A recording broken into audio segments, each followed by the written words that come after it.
Welcome back. We've got a special menu prepared for you two tonight. Yay! And there's good food too! No, the boss is the best. Ooh, desserts! Nice! These are all Paimon's! Paimon's already starting to forget what happened today. Oh, that voice. Is that who I think it is? Huh? It's you two. What are you doing in Fontaine?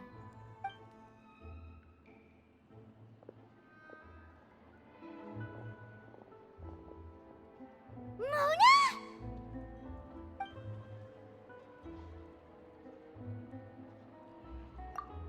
Seriously, nobody just uses a scry glass whenever they've got time to just see who they'll meet on the road.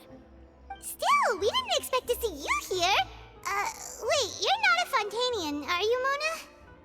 Well, I have some business to attend to here, so I booked a hotel in the city. I was just out for a stroll when I bumped into you. Quite unexpectedly, if I might add. Why did you think I was from Fontaine, though? Is that because Magistus doesn't sound much like a Mondstadter surname? Yeah, let's go with that. Well, I used to have my own surname, which was, well, some other thing. Either way, the old hag told me when she took me as her disciple that the first step to being a great astrologist's pupil was to change that name. There was nothing for it, really. She really is amazing at astrology, so I changed my name to what it is now according to her wishes. To my surprise, however, Magistus is not the name of some ancient house or clan. It isn't? Nope. Although it is used by us in place of surnames, it generally just means great. Wow! Imagine including a boast in your name. Wait, are you gonna have to put that into your genealogy as well? I reckon so. In any case, I'd give my disciple a name like this as well, if I were to take one. Astromancer Barbeloth Trismegistus. Whoa, that's a long one. Does it also mean great or something? My name means Mona the Great Astrologist. As for the old hag, hers is, in plain speech, the thrice as great Scholar of the Stars. Just take it as a title specific to astrologists. Thrice as great? That's so petty. I know, right? That's just how she is. She used to call herself Magistus, actually, but when she took me in, she changed her name to Trismegistus. Talk about excessive. Magistus is thus the calling card of our school, so to speak, which makes it about the same as a surname. It's all right if you don't get it. You can look into it further should you need to study astrology more deeply. That sounds terrible! But anyway, you're not Fontanian, are you, Mona? You're from Mondstadt, right? Well, I was born in Mondstadt, yes. My parents migrated to Dornman Port, and I traveled with the old hag for a while, after which I settled down in Mondstadt City. Oh, that's a good thing then. At least we know you won't be dissolved by Fontaine's waters. Speaking of that, I'm sure you're aware that a bunch of things have happened here in Fontaine, right? I know you're not a local, but I'd avoid getting too close to any water that looks strange all the same. There's something ominous about it. Well, the water, I mean. That was the main reason, yes. Just a while back, the Steambird invited me to take part in a panel and speak about the circulation of the prophecy as an astrologist. The invitation was sent quite early on. I don't think anyone expected Fontaine to be in this much trouble. What do you make of that prophecy, Mona? Just tell us what you think as an astrologist. Your word would go a long way to make things more certain and less scary. What I can tell you is that I'm an astrologist, and that this prophecy concerns the fate of Fontaine, even that of all Tevat. Ascertaining this is akin to reading the fortune of the whole world. I'm afraid that this is not something that just anyone can do. If I could do it, you would no longer call me an astrologist, but a visionary. But on the flip side, The prophecy is so huge and powerful that it must surely come from a powerful visionary. Its contents involve the fate of the world. Disregarding it would be a mistake. A visionary?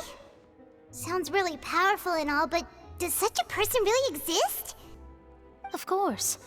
The old hag could do it, and I'd bet there are others amongst those Hexenzirkel colleagues of hers who could do something similar.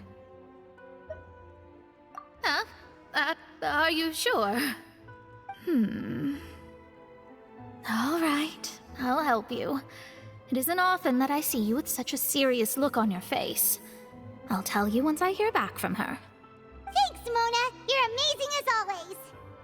Oh, well, this is something only I can do after all. So yes, your praises are quite welcome. That's the greatest of astrologists for you! Of all the people we know, you know the star's the best! Indeed. That's the spirit. Oh, sorry. I came to see what all the commotion was about. If there's anything you need, do not hesitate to inform the Spina di Rosula. Oh, whoops. Guess we were getting a little too carried away there. Well, I'll go tend to my own business now. If I receive any news, I'll be sure to come find you two again. And there she goes, quick as rushing water. And here we are with the Spina guy giving us suspicious looks. Right, but we were able to recruit Mona's help, didn't we?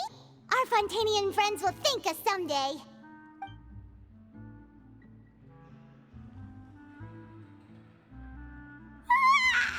Good morning. To be honest, I'm still feeling kind of sleepy.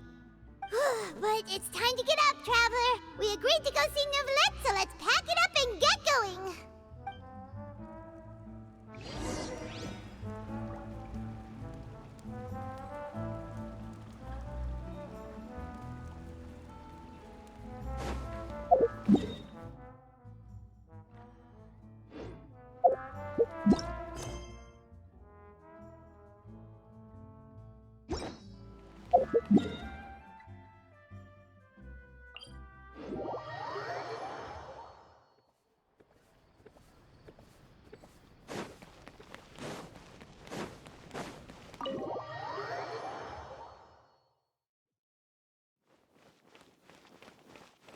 Yoo-hoo!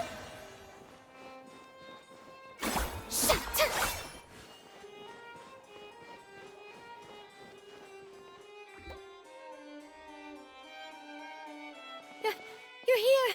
Finally! Is something wrong? Monsieur Neuvillette and Lady Farina, they seem to have gotten into a dispute. Please go see for yourself.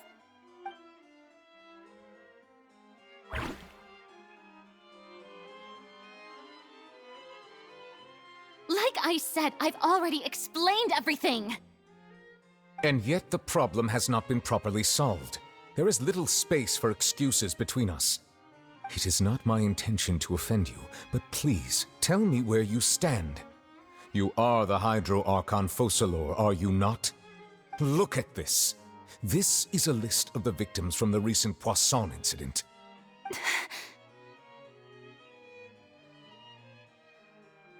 You mean... they're all... We did not arrive in time to avert this disaster, and I will not have it happen again. I will say this once more. You must tell me everything you know. Yesterday, I found 3 stone slates in some ancient ruins near Poisson. Do you know anything about those? Seriously? You're questioning me like this is a court case now. I don't know anything about that. But you found them in some ancient ruins, you say? That's correct, which is why I came to ask you some questions. There should have been 4 slates, but one of them was missing. The other 3 feature different images that seem to correlate to the prophecy. The prophecy? The second of these slates depicts the previous Hydro Archon Egeria kneeling before a floating island in the sky, as if confessing something.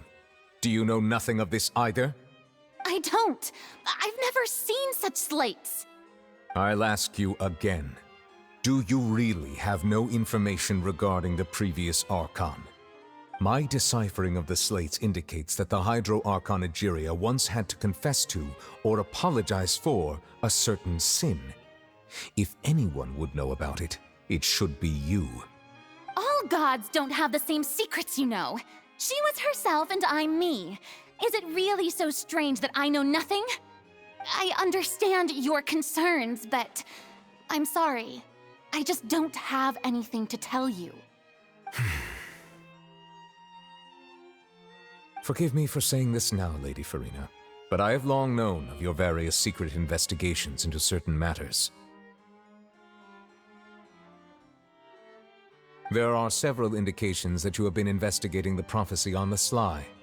This is not strange in itself, considering that you are the Hydro Archon. But it is strange that you should also claim to not know any of Egeria's secrets, as well as do nothing following your inquiries.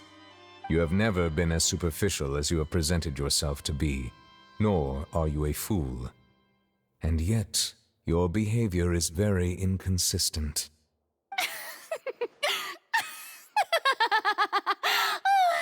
So you've been watching me all this time, have you? I didn't think you were that type. You...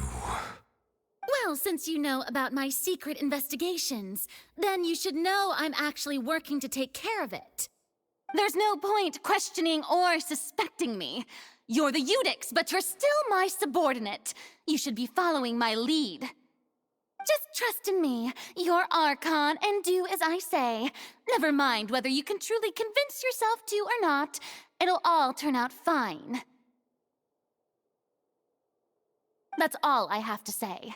We do not discuss this matter again. Oh, the opera's about to start. Toodles!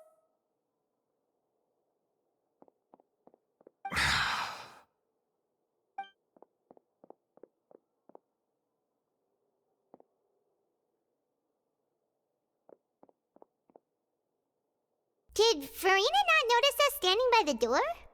Wonder what's up with her. She was smiling. Huh. She didn't seem in the mood to care if we were listening in or not. I assume you've been outside for a while now? Oh, you noticed. Seems Farina didn't even realize we were here. She was in a great panic, though I cannot discern the reason. Our discussion reached impasses time and again, a state of affairs that we cannot allow to continue. Still, I do not understand. Dialogue is the basis for understanding, so why did she keep refusing to engage?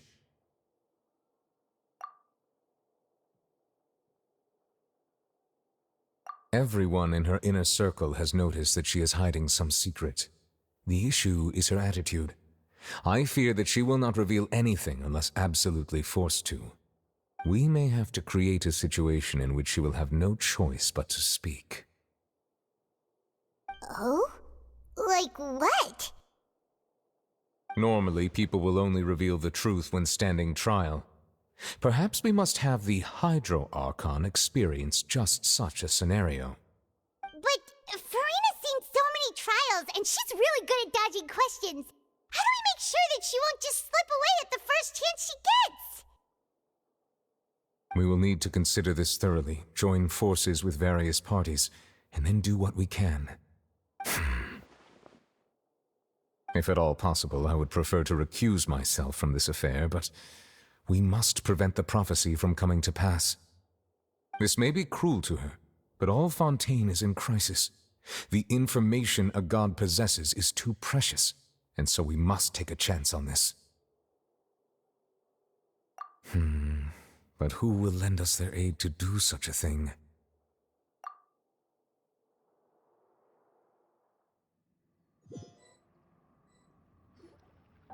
Well, that's everyone, huh? Speaking of which, it was pretty smart of you to think of hiding here.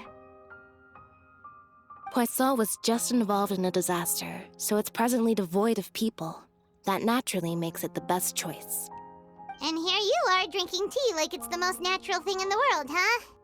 That's what families should do. Sit and enjoy a leisurely time together. It's nice to enjoy tea here, you know? Care for a cup? Lend me your ears, everyone. Or perhaps one of you might like to start us off. How about you, friend? Me? No, I don't think I can. Then, how about you, good sir? I fear that I will cause the mood on this boat to become as somber as it is in court. Well then, I guess we're lucky we've got a local like me to organize things. Wonderful, the spotlight at last. I guess I'll be facilitating things from here. That was a little long-winded, don't you think? Oh, you might be right. Anyway, to cut to the chase, our friend here, the Traveler, has brought us together to discuss something. As for what that is, well, let's start by saying that we'll be pooling our efforts together to create a series of traps. Oh, how intriguing. Well, it's just an expression, really. One that I just learned from Chlorand, and used on the spot. So, let's invite her to explain in detail. A round of applause, please. Huh? Didn't you say that you would be facilitating this? Oh, come now. Your work doesn't involve much public speaking, right? This is a good chance to practice. You might even pick up some fancy oratory tricks to impress your boss with in the future. I see. And what does my boss say? He is glad that you consider him your boss. Do go on.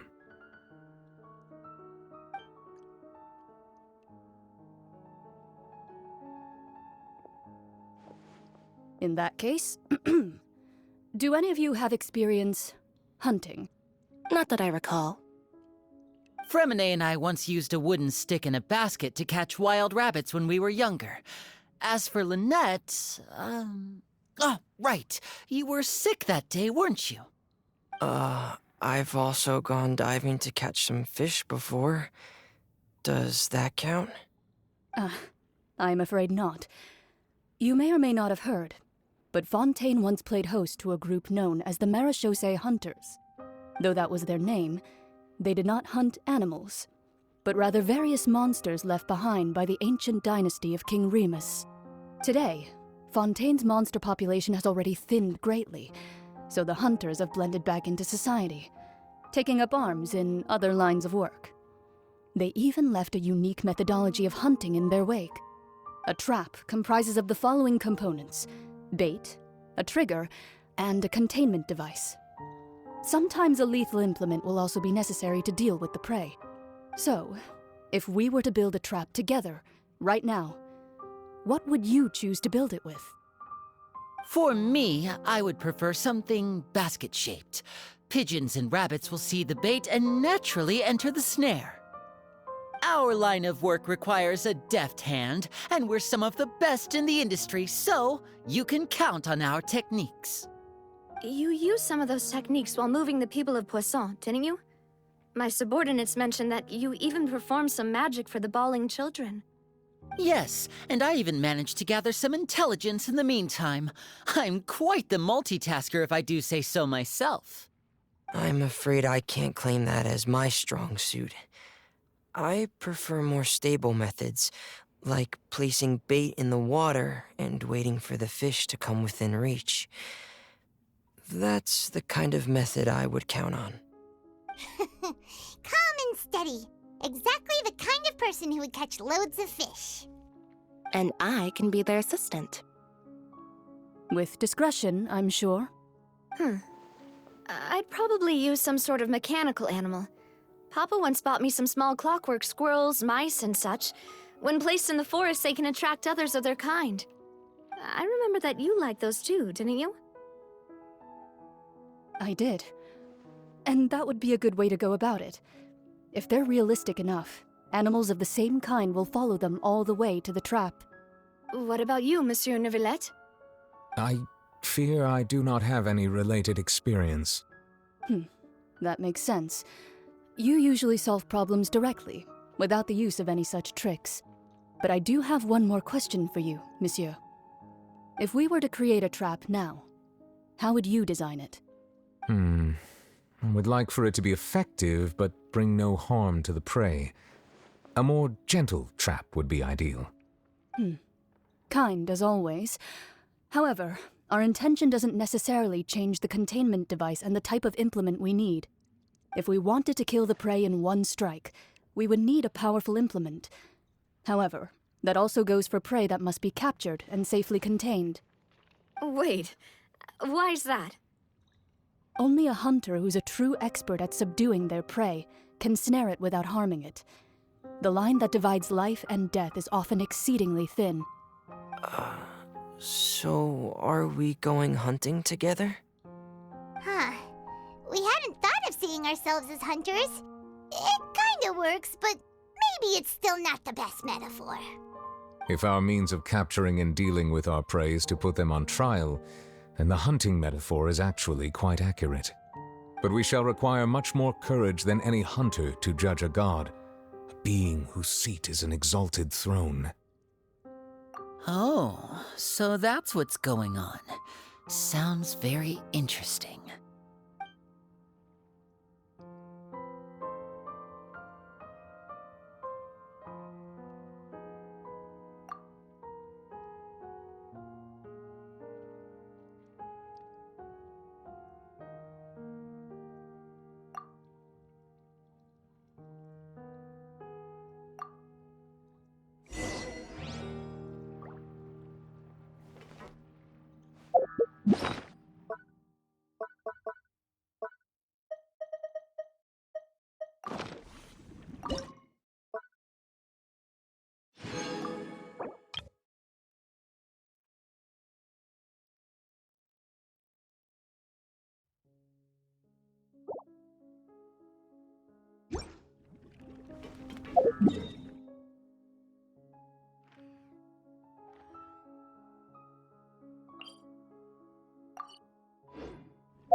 It's been a tough few days, hasn't it? So much has been happening. Paimon didn't think the meetings would go on for so long, but everyone seemed pretty fired up, huh? Paimon thought they'd be at least a little frightened. Well, Fremine was, now that Paimon thinks about it, but everyone else just looked a little surprised. Well... It's hard to say. Paimon doesn't have any experience with this sort of thing. But with you around, Paimon sure will do great. After all, you're the most reliable person in the world, aren't you? Did you just pour some tea? Paimon didn't notice you doing that at all. Then what's that? Paimon's never seen that cup before. Don't be frightened.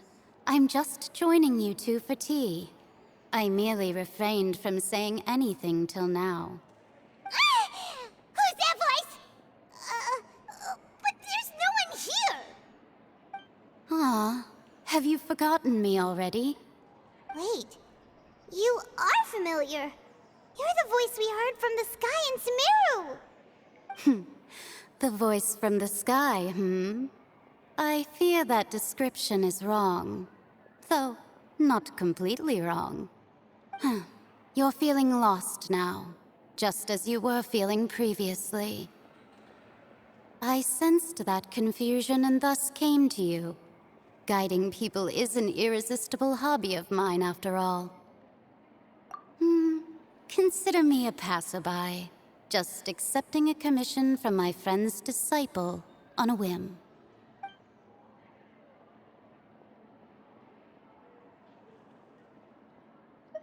The prophecy. Yes, what has been prophesied will be fulfilled. You may view such things as the history of the future. What? Then is there any way we can stop it? I believe you have witnessed a failed attempt with your own eyes.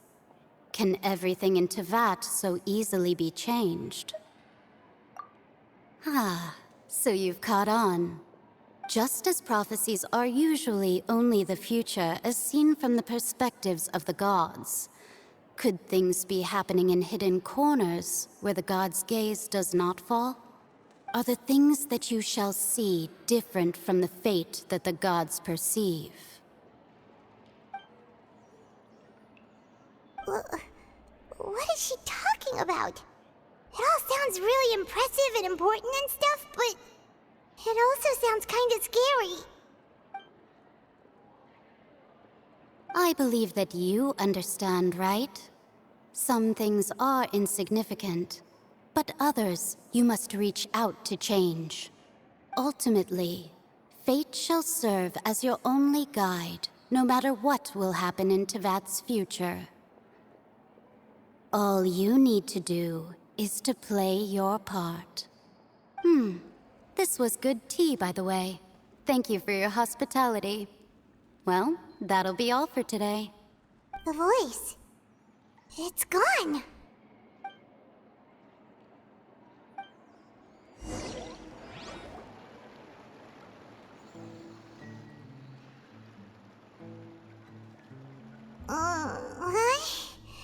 I want to hear someone talking. All right, coming. Hey, it's you who's getting lazy, okay? Well, I see I've walked in on some lively banter. Luna! Fine, just fine. I went to take part in that Steambird panel. It turned out to be more interesting than I expected. Not all Fontanians are pessimistic about this. One journalist mentioned that sitting around and waiting for the end to come would be wrong, and that they should make their own rescue preparations.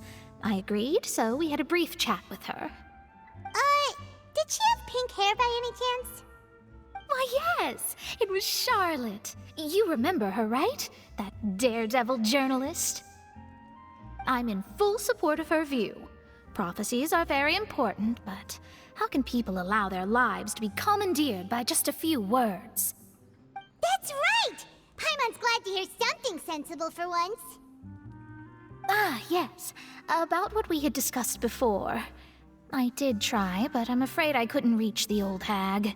I'll try again tonight, but I wouldn't get your hopes up. Huh?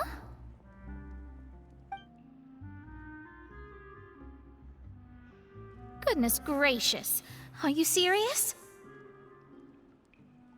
She said that even the god's gaze has blind spots. Pretty bold if you ask Paimon. Most people would believe the gods to be all-knowing, right? The Hexen Circle members are certainly anything but ordinary. As for the mage named N, the old hag has mentioned her a few times. She said that N's sense of direction is incredible, and that she loves guiding those who are lost. But I've never met her, and if she were still alive, she'd be... Well, suffice it to say that the hag's at least a few hundred now, and N's been around for longer than that. Whoa. The Hexen Circle sounds like a scary group. But they must really stay in shape to live so long. Their abilities alone are pretty terrifying. If she came to see you personally, then the problem you're facing must truly be of great importance. Well, it's not like Paimon could understand anything she said. Yes, she was quite cryptic, but I suspect she means that there is still a way to turn things around. She didn't say when or what that would be, though, so... Perhaps it is something that you cannot know right now.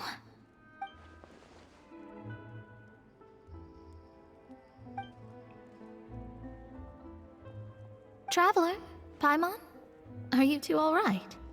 Oh, we're fine. We're just a little down right now. It kind of feels like the end is coming, you know? I see. I feel that same sense of desperation, too. I guess you could consider me someone who has often witnessed fate. So far as I have seen, it cannot be swayed. But even so, I still hope for, and believe in miracles. Astrology is eternal and rational, but fate may not be. It is cruel, but it can also be beautiful. Perhaps that's what En was trying to tell you. Not to lose heart, and to believe that what you are seeing playing out before you is not yet set in stone. I did originally think of steering clear of all this, but I couldn't. Even if this is all futile, I still wish to help everyone. If we don't struggle to the last, then how can we face the end when it comes? Huh. You do have a point. There I go, talking about astrological principles again. Sorry about that. The moment I start talking about work-related stuff...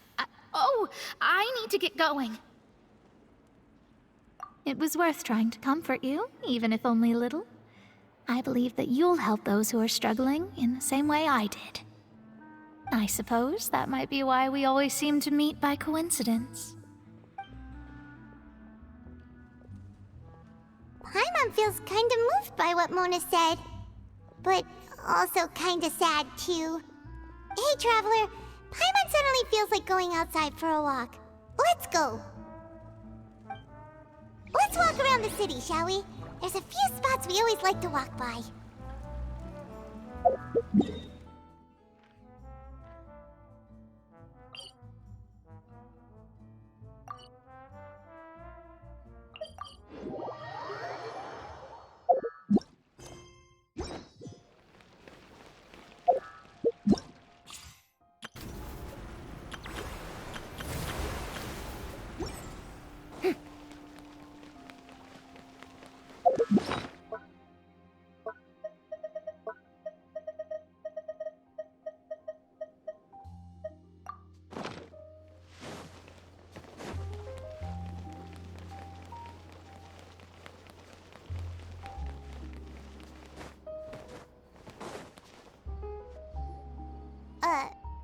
Huh? Our names are written in this newspaper. What's going on? Let Paimon see! The underwater stronghold, the Fortress of Meripede, has continued in its noble autonomy, but that does not mean that others cannot interact with it. My recent attempts to enter the fortress bore little fruit. Huh. Guess Charlotte still hasn't given up on that. Thus, did an Outlander friend become the focus of this report, a blind adventurer with their white fairy legends trailing in their wake. It is said that this mysterious traveler once visited the underwater fortress. So while the fortress's interior remains a mystery behind closed doors, do not fear, for the tales of the traveler contain surprises in spades. Journalist Charlotte's biggest scoop yet, the Traveler's Trail, World Walker. Huh. Charlotte took so many awesome photos of us and we never even noticed her! She hasn't been able to get a hold of anything at the fortress, so since we're easier to find, she's using us as the subject matter instead? Ugh, seriously? Well, fine. Those headlines and photos do look cool, so Paimon will forgive her this time.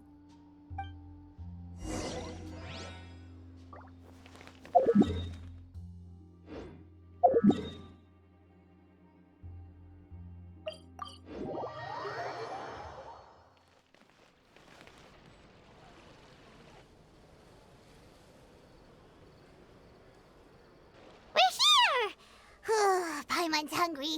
Should we go in and get something to eat?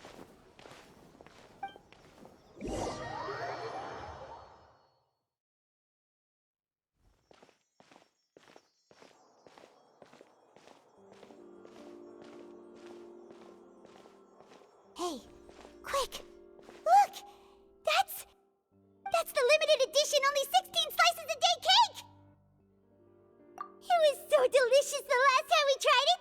Despite the tense situation we were in, let's give it another go. Paimon's sure it'll be great. One slice of cake, please. Someone showed up after all. Oh, wait, you're the one from the Palais Mermonia. Oh, are you here to buy cake too? It seems Monsieur Nervalette was right. You really can eat. Wait, did he really say something like that? That's right. Even he has his own preferences when it comes to food. As for me, I love the cake and coffee here. Do you come here often? Usually every day. Every day? It's part of my daily schedule, apart from work. I shall have my cake and coffee. Then what if someone told you one day that this place would be closing soon, and you wouldn't get to eat cake here anymore? What would you think? But why would it close? Well, Paimon doesn't know either, but maybe the waters will rise tomorrow. You know, like in the prophecy. Oh, the prophecy. To be honest, I haven't paid much attention to that. No. Still, even if there'd be no more cake tomorrow, that wouldn't keep me from having some today. No. It's the same for eating in general. You might not be able to eat tomorrow, but if you can do so today, then you should carry on. That's what people call living, you know. Huh. Don't be sad. Excuse me, could I have 2 more slices of cake to go?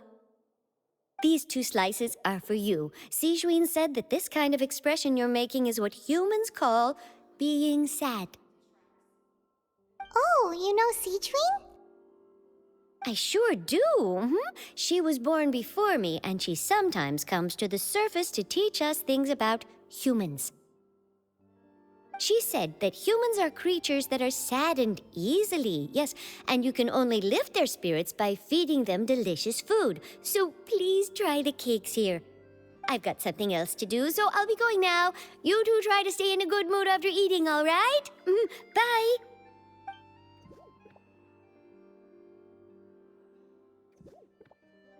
And there she goes! Alright, let's dig in.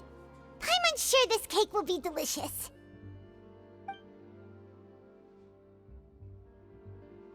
It's more delicious than last time! And the flavor gets even better with a sip of tea. It sure would be nice if we could come again tomorrow. Sure would be nice if we could always eat delicious food here.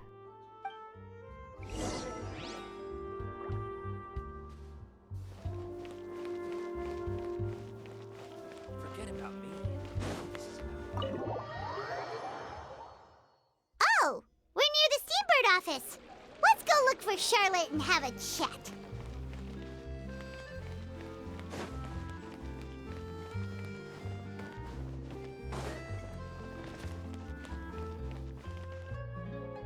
Wow! If it isn't the Traveler and Paimon! Oh, have you seen the article I wrote about you? Ha! You've got some nerve! You just used us to make some quick mora! Oh, you needn't worry about that. I heard that you were in Poisson some time back, so I sent you a letter to discuss just that. It appears you didn't receive it, though. It's all right, though. I've set aside the amount intended for you. I've even set the table with some food. Really? Oh, you're the best! You're almost a little too easy to win over, Paimon. If I were a journalist with ulterior motives, you'd be in trouble now, you know. Oh, Paimon knows you're not like that. Still, what brings you here all of a sudden? Were you looking for me? When Mona mentioned you, we thought of coming to see you at work. I see. It seems you've already bumped into Mona here in Fontaine. So she mentioned me? What did she say? She said that you're a real daredevil of a journalist. Nice. In which case, can this daredevil journalist dare to request an exclusive interview with the legendary Traveler and Paimon? Huh? So your article in the paper today doesn't count? Oh, of course it doesn't. That was more like live photography. What I'd like to do is dive deeper and ask you to talk about the things you've seen and experienced. Yeah, are we even qualified enough? Why not? If I say you're worth an interview, then you're worth it. But not right now, of course. I'll need a few days to prepare. Oh, in that case, we'll just chat when you have the time then? Oh, so that's a yes? Ooh, splendid! I'll tell the editor-in-chief immediately. I'll have to apply for lighting, a venue, some props, and... Whew, so much to get done now. Talk to you later. Wait, Charlotte, Paimon's still got a question for you. And what's that? If, just for example, Fontaine were to be flooded tomorrow, what would you do today? Huh. That's the prophecy you're talking about, isn't it? I mean, I do hear about it often, but I've never once thought that the day could be tomorrow. If you're seriously asking, then I might try and think of a way to leave Fontaine. Oh, but I'm still a journalist first and foremost. That means I have a duty to be reporting from the scene. And secondly, I wouldn't forsake my homeland that easily. From what I've seen, most people don't know what they'd do should the worst come to pass. In truth, it might be better just to behave like normal rather than worry over such an end. So in all likelihood, I'd probably still be prepping at the office for that interview of ours. I know what you're thinking. That sounds a bit sad, but I've always believed that it's best to do what you enjoy. Just think about it. If this nation really were to be suddenly destroyed tomorrow, but I still successfully finish an exclusive interview with a truly unique person, then the story I would wind up writing would truly be timeless. And then do you know what I'd do? Well, I'd write that story, send it for printing, and use messenger pigeons to get copies out to the various nations as soon as possible. I'm not a dreamer, nor am I a workaholic, but I do love my job, and I'd be proud of leaving such an article behind. I guess you could say that I was born to be a journalist. But anyway, that's my answer. And on that note, I'll get back to my preparations. That's so nice. All of a sudden, Paimon actually kinda envies her. Anyway, let's go and take a look at the sea, shall we?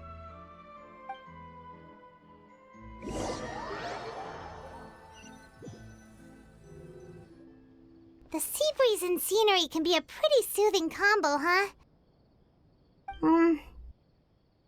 Paimon's been thinking.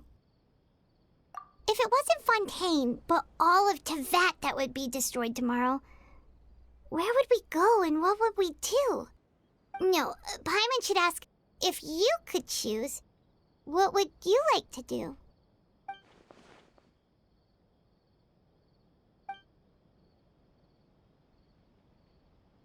We've always been moving to the next destination, so we haven't spent much time thinking about these kinds of things. We didn't have to either, with us always being on the road and whatnot. You mean, still traveling? Huh. Wait, isn't that what we've always been doing?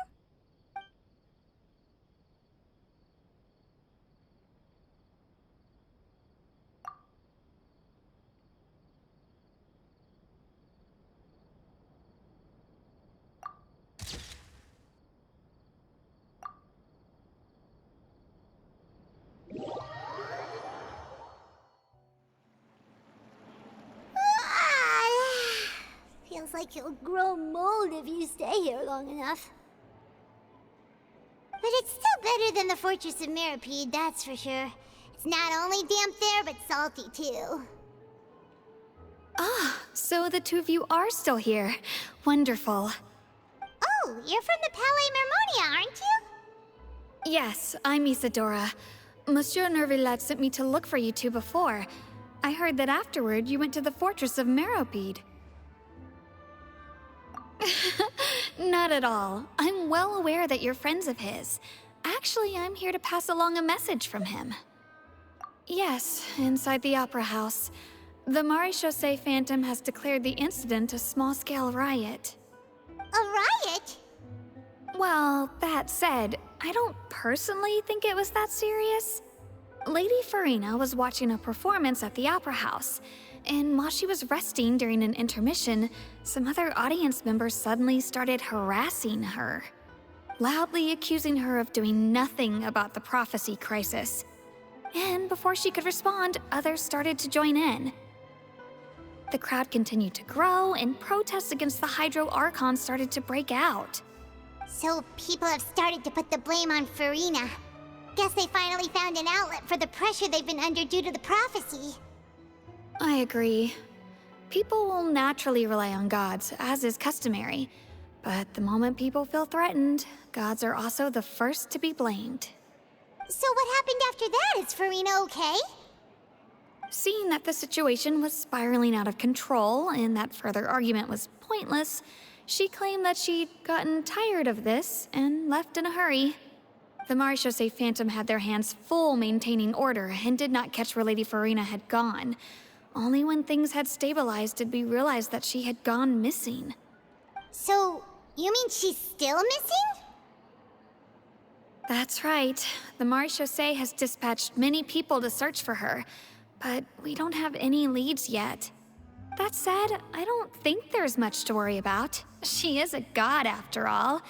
Even if she were to fall into the hands of rioters, what could ordinary people do to her? Good. Monsieur Nervillet sent me to tell you about the situation, but he didn't say anything else. Don't worry, this is more than enough to go on. Thanks for keeping us informed. Ah, is that so? Well, all right then. In that case, you two take care. I'll be heading back to the Palais now.